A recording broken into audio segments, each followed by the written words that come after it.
If you owned Chipotle stock 6 years ago, I would have advised you to sell now. At the time, the once seemingly unstoppable food train looked like it was derailing, coming off the track, out of control and crushing everything in its way. On August 7, 2015, the stock hit a peak of $749. 2 years later, it was below $300, and no one knew when it would hit bottom, except it had hit bottom and was beginning a steady climb back up and now sits at $1,593.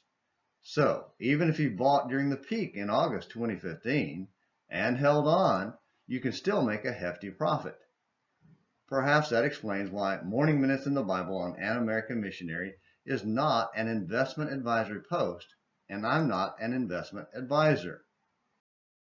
This is a Bible study post, and the only reason we're talking about Chipotle is because we're looking at the life of Elisha and have come to 2 Kings 6, verses 24 through 30, and a desperate situation involving food problems and prices in Samaria.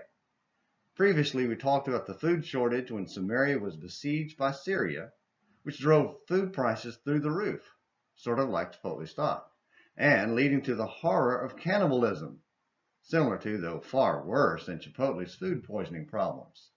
When the king came to confront Elisha, the answer was advance notice of a sudden drop in food prices that would happen the next day. 2 Kings 6, verse 31 through chapter 7, verse 1.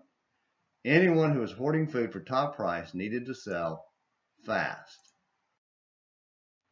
Chipotle's executives were shell-shocked and took a while to wrap their heads around the company's precipitous fall.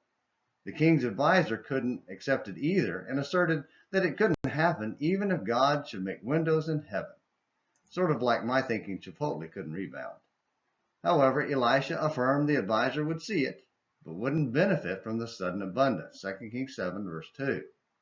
The next day, the siege ended suddenly with the Syrian army's food supply left abandoned outside the wall, and the king's advisor was trampled to death by the mob rushing to get it. 2 Kings 7, verses 16 through 20.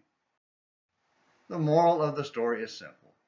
Put your trust in God and listen to what He says, and then do it. Invest your life in Him because He's the only investment that pays eternal dividends. Oh, and come here for biblical instruction, not stock tips.